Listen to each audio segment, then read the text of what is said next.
What's up, Wastelanders? My name is Oscapt, and I'm here today to tell you that you can forget everything that you thought you knew about Commando builds, because this plasma rifle just became a long-range explosive monster.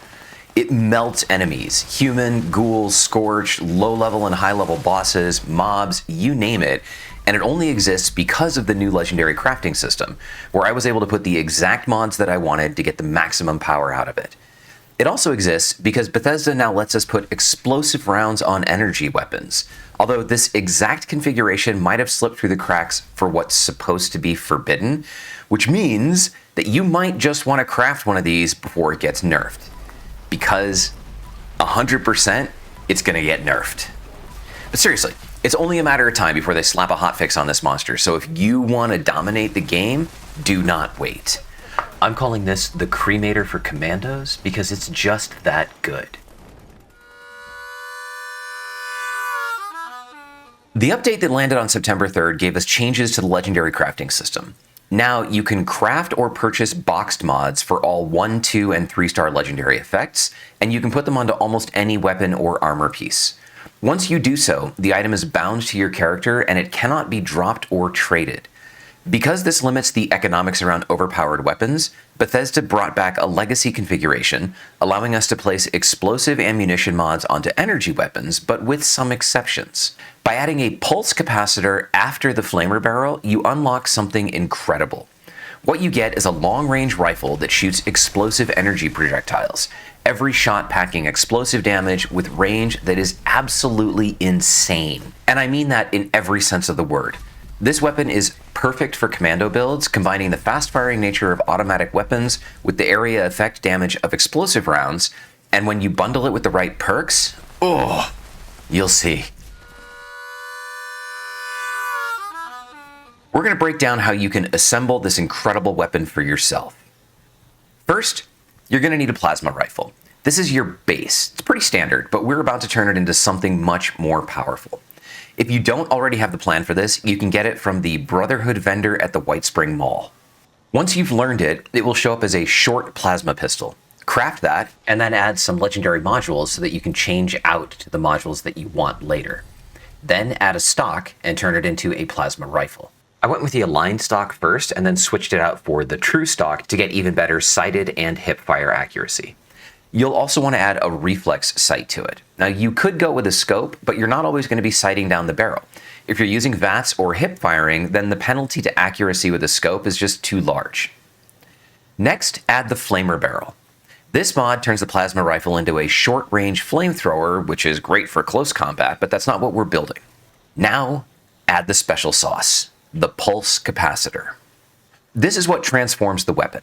By adding the pulse capacitor, you convert the plasma rifle from a close quarters flamer to an automatic energy weapon that fires plasma projectiles. The range is pretty incredible. Even though there's a flamer barrel, it doesn't apply fire damage. It's split between ballistic and electrical damage. That means no DOT, but as you'll see in a minute, you don't even need it. This is your base weapon, and now you need to add the mods. I'm a bloodied build, so that was my first mod. If you're not a bloodied build, you could go for gourmands or aristocrats to boost the damage. But the most important mod is the 2-star explosive mod. Find it and apply it. For the 3rd star, I'm running V.A.T.S optimized, which reduces the V.A.T.S AP cost by 25%. Some of the footage in this video was shot before I got that mod, and the AP cost was already manageable. But in the footage that I shot after, it's outstanding. If you're looking for V.A.T.S mods, one of the best guns to scrap is Medical Malpractice. This is a 3-star legendary weapon that you can craft for just 2 legendary modules. It has both V.A.T.S Enhanced and V.A.T.S Optimized. I was able to get a box mod for V.A.T.S Optimized on the 4th try scrapping it. Now the gun is ready to go, but its damage output still sorta sucks at distance. As you can see here with some tests on vehicles at the White Spring Resort, you only need to put a few shots on target to get a result. I'm specifically using my heavy gunner build to demonstrate the weapon without any commando perk benefits, just to show you the distance that it can fire and how accurate it is with almost zero effort. The flamer barrel boosts your damage output, and the pulse capacitor lets you take full advantage of explosive mods, turning each shot into an explosion. It's fast, it's powerful, it's long range, but in a real fight, like out here at Eviction Notice, it took a lot of ammunition to put down each of the super mutants. If you really want to mop up enemies, you're gonna need to tweak your build. So now that we've got the Cremator for Commandos built, and I'm just gonna start calling it CFC, let's talk about how to maximize its power with the right special setup. The way that you allocate your points is crucial for getting the most damage, survivability, and efficiency out of this build, especially since we're running a bloodied Commando build that I'm now calling Science Dweeb. I'll caveat this section by saying that this is my build. I'll call out the cards that I think are important, but there are also cards that are specific to my playstyle. If you see something that I could change to make it better, then let me know in the comments or in the Vault 42 Discord server, which you can join from the link on the screen or in the video description. I'm also running with several legendary perk cards that give me additional points for some special attributes. You might not have these, in which case you should just do the best you can with the cards that are the most important. I've only got 3 points in strength, and honestly, I only have this for blocker. Blocker is essential in this build because it reduces incoming melee damage by 45%. In a bloody build like mine, where you're running low health for maximum damage, you can't afford to get one-shotted by a melee enemy or a deathclaw rushing you. Blocker helps keep you alive when things get up close and personal. I didn't used to run this card, and I want to thank those of you who told me in the comments of another video that I should. It's been great in this build. In Perception, I have 15 points, and we invest heavily in this because it directly boosts our damage output. I'm running Commando, Master Commando, and Expert Commando, all maxed out with 3 stars. These perks give a straight 60% damage increase to automatic rifles, and since the CFC is a plasma rifle with an automatic fire mode, these perks are non-negotiable. This is what gives you that core commando damage and lets you chew through enemies fast. Next, I'm running Tank Killer. This perk adds up to 36% armor penetration and gives your automatic rifles a chance to stagger enemies. Armor penetration used to be crucial when up against high-level enemies or bosses like the Scorchbeast Queen or Earl, where every bit of penetration helped push through their defenses, but the Milepost Zero update dropped their damage resistances and instead upped their overall health. Regardless, being able to punch through armor, in my case 24% of it with a 6% chance to stagger an enemy per round, has an impact, pun intended, with the number of rounds that I'm able to put on target. I'm also using Concentrated Fire. This perk is amazing because it lets you target specific limbs in V.A.T.S, which is a huge boon for taking down tougher enemies. You can aim for the head, cripple legs, or destroy their weapon to control the fight. Plus, the longer that you focus on the same body part, the more accurate your shots become. So it's a must-have for this build. I usually go for headshots or torso shots unless I'm picking the arms and legs off of robots to torture them. Endurance is important for staying alive, especially in a bloodied build. It reduces the AP cost from sprinting, which also translates to jetpack usage. I sprint a lot, so reducing that cost is important. 2 of these 9 points come from a legendary perk card, and eventually I'll have that up to max, which will give me 3 more points to put here, either raising my endurance to 12 or letting me move 3 points to somewhere else. I'm mostly using endurance for the action point benefit, but since I have the points, I need to put cards in here. Thirst Quencher is extremely important for V.A.T.S. This used to be a utility perk, giving disease resistance when drinking liquids, but in the Milepost Zero update, it changed to giving increased max AP based on endurance when not diseased. Since this build revolves around using V.A.T.S constantly, anything that boosts AP is essential. This also synergizes with some of the buffs that we'll talk about later. Next, I've got Radicool. Radicool boosts your strength by up to 5 points based on your radiation levels. This is perfect for bloody builds because you're already living at low health, so this perk gives you extra strength for more damage and carry weight without any downsides. I'm only running with 3 points of strength, so I will take whatever I can get. Next up is Fireproof. Fireproof reduces explosive damage by 45%, and this is super important because we're dealing with explosive rounds. You don't want to accidentally kill yourself with your own explosions if you start shooting enemies who are close to you, especially when you already don't have much health. And Fireproof reduces the chance of that happening. Chem Fiend is here because I use Berry Mentats for the intelligence boost for XP, and this perk makes those buffs last longer. More intelligence, longer uptime, it's pretty much all there is to say. I've only got 1 point in Charisma, and it's all going to Strange in Numbers. Strange in Numbers is amazing if you're playing in a team with other players who have mutations because it boosts the positive effects of mutations by 25%. Since we're running key mutations like Carnivore and Bird Bones, this helps amplify their effects when I'm grouped up. Intelligence is crucial for XP, but for this build, having high intelligence also lets me run some important cards. First, I'm using Nerd Rage. This is a cornerstone perk for bloodied builds. When your health is below 20%, Nerd Rage kicks in and gives you plus 40 damage resistance, 20% more damage, and a 15% boost to AP regeneration. Since we're running at low health pretty much all the time, Nerd Rage gives us that constant damage and AP regen boost that we need. Then there's Demolition Expert. This perk increases explosive damage by 60%, and since the CFC fires explosive rounds, this applies. However, because the Milepost 0 update changed how explosive rounds operate, that 60% is actually 60% of the 20% additional damage that explosive rounds provide, so it's only an additional 12% overall. That makes these 5 points pretty expensive, but I also don't have anything else that I can run here. If you have ideas, let me know. Maybe I have enough total intelligence that I don't need this at 15 and I could put 5 points in strength and run Grenadier or something. Finally, I'm running Science, Science Expert, and Science Master. These perks stack to give you an additional 30% damage for energy weapons. So combined with Demolition Expert and the Commando cards, you're getting both a huge boost to your explosive damage and your base energy weapon damage, making the CFC unbelievably powerful. Agility is all about AP management and V.A.T.S efficiency. First up, Action Boy. This perk is essential because it boosts your AP regeneration by 45%. Since this build relies on V.A.T.S to land those critical hits and explosive shots, Action Boy makes sure that your AP regenerates fast enough to keep you in the fight. Next, we've got Adrenaline. Adrenaline gives you up to 60% more damage for 30 seconds after each kill, stacking up to 5 kills. In big fights, this perk keeps your damage high as you chain kills together, especially when you're clearing mobs of enemies. I'm also running Gun Fu. Gun Fu automatically swaps targets in V.A.T.S, and when maxed out, gives you a 10, 30, and then 60% damage boost to your next 3 targets. I can only afford 2 stars, but I'll still take the 30%. For stealth, I've got Covert Operative and Sneak. Covert Operative gives a massive 2.5% damage multiplier to ranged sneak attacks, and Sneak helps you stay undetected, which is important for getting those initial high damage sneak attacks before engaging in full combat. Finally, I've got Escape Artist, which lets you sneak out of combat and re-enter stealth after sprinting. Basically, when things are about to overwhelm you, this is your get out of dodge free card. Luck is what makes this build so devastating in V.A.T.S. First, 4-Leaf Clover. This perk gives you a chance to fill your critical meter with each hit in V.A.T.S. Since we're firing a lot of rounds in V.A.T.S, 4-Leaf Clover practically guarantees that you'll be getting critical hits constantly.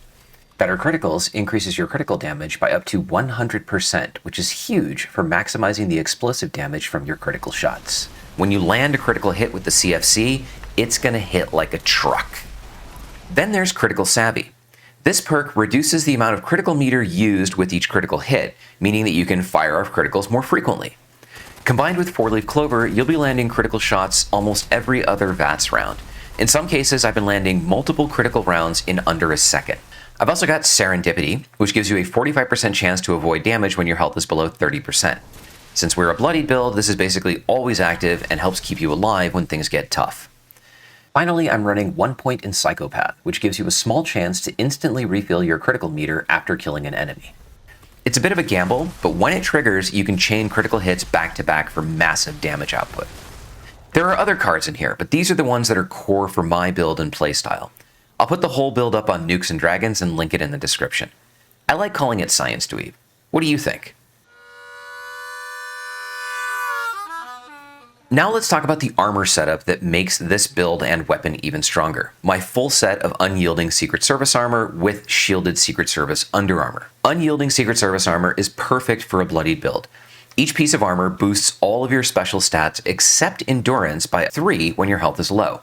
That's an extra 15 points across strength, perception, intelligence, agility, luck, and charisma if you're wearing a full set. Next, I've modded my armor with the deep pocketed mod on all pieces, giving me an additional 40 carry weight. This is crucial for a low strength commando build, especially when you're carrying multiple weapons, a ton of ammo, or just looting everything in sight. Now all that said, if you prefer action points over carry weight, you can swap deep pocketed for the ultra light build mod. If you run ultralight build on all your limbs, you'll get an additional 20 AP, which will give you even more V.A.T.S usage and faster AP regen. It's a trade-off.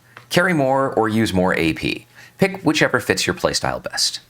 I've also got the Shielded Secret Service Underarmor. This piece is a key part of the build, giving you an additional 2 points in perception, 4 points in strength, and 4 points in endurance. That extra perception works perfectly with your Commando perks, improving V.A.T.S accuracy. The bonus strength adds a little extra damage, and the endurance helps for all the reasons that I've already been talking about. My armor has unyielding, and then whatever else came with it when I rolled it. But now, with the Milepost 0 update, you can specialize your armor by adding the 2 or 3-star legendary effects that you want on top of the 1-star unyielding effect. This is where things get really interesting, because you can fine-tune your armor even more to suit your needs. You could, for example, add +2 endurance for even better AP sustainability and reduce AP drain, letting you stay in V.A.T.S longer.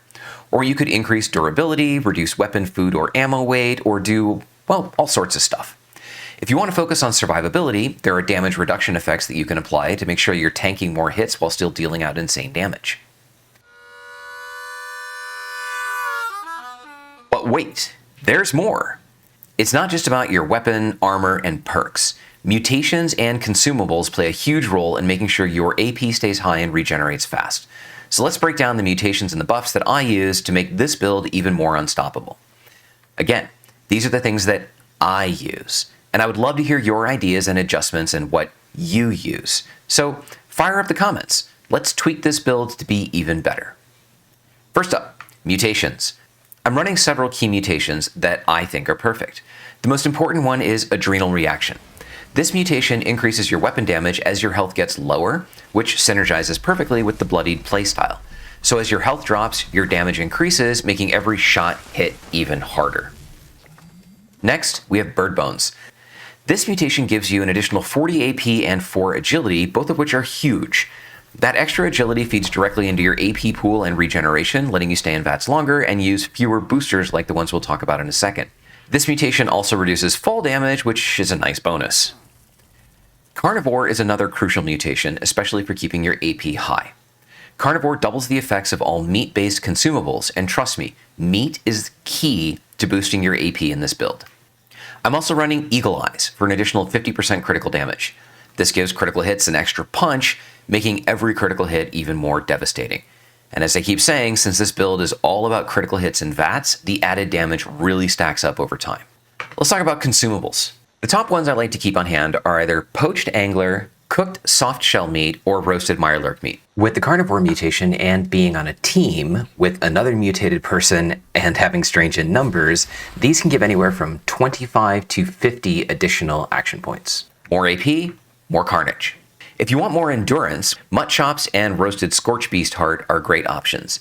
These give you +4 or +6 endurance, and if you're on a team with strange in numbers, you can get that as high as +8. Other consumables which increase endurance are Mirelurk Queen Steak and Pemmican, which you hopefully got the collector for during Season 17. For drinks, I always keep company tea on hand. This gives you a 10% AP regeneration boost while also increasing disease resistance, which works nicely to keep Thirst Quencher active. If you need a quick AP boost, canned coffee is another great option. It restores 300 AP over 25 seconds, but it stacks, so you can eat a bunch of them to get your AP back quickly.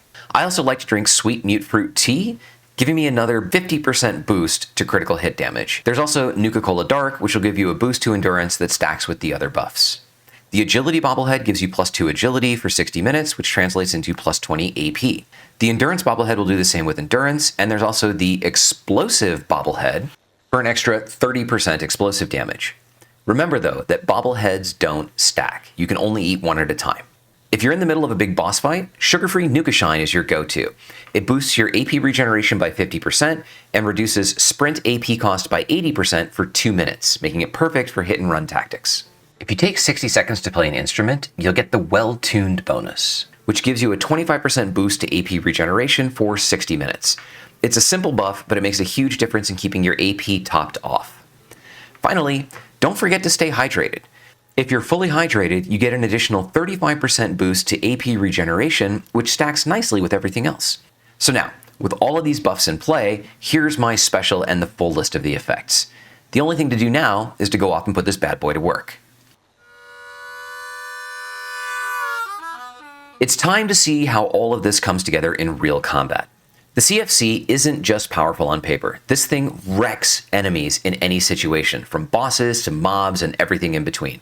So let's jump into a few scenarios and you can see what I mean. First up, Scorch Beast Queen. This is where the CFC really shows off its damage potential. Using V.A.T.S, I can target the Queen's weak points, landing critical hit after critical hit. The explosive rounds cause splash damage, hitting not just the Queen, but nearby enemies. And you can watch as I empty a full magazine, landing constant criticals, and notice how my AP stays full the entire time thanks to the buffs that we've set up and that bug that sometimes triggers when you fast travel into a location. As you can see, minimal to no AP drain means I can keep firing and landing criticals without ever having to pause until I need to reload. And with all the explosive damage from the Demolition Expert perk and legendary mods, the Queen doesn't stand a chance. You're looking at tens of thousands of points of damage in a matter of seconds.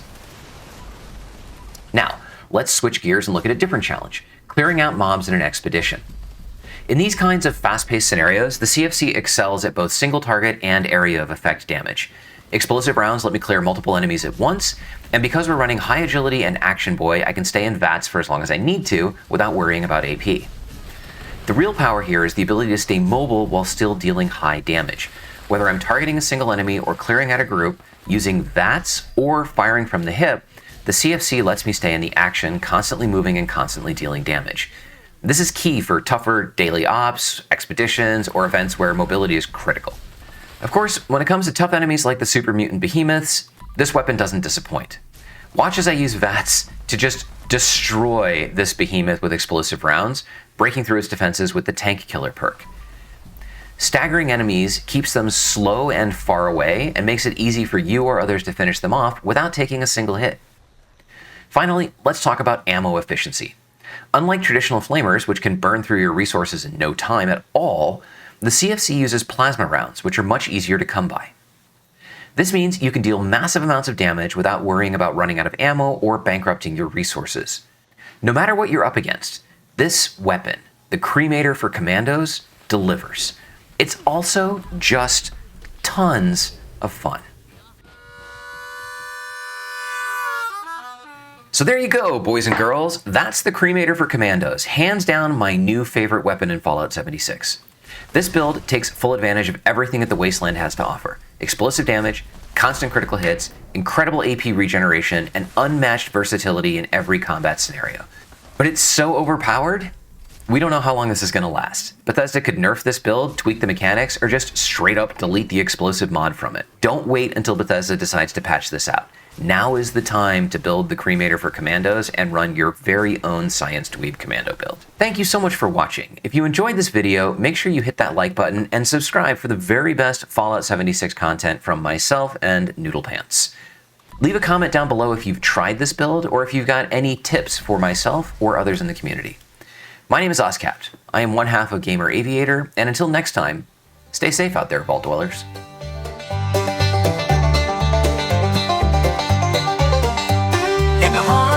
Virginia, where the shadows creep and sway, lies a land of rusted dreams, where the brave dare not stray. Appalachia, oh, it's a treacherous ride, with dangers untold and nowhere to hide.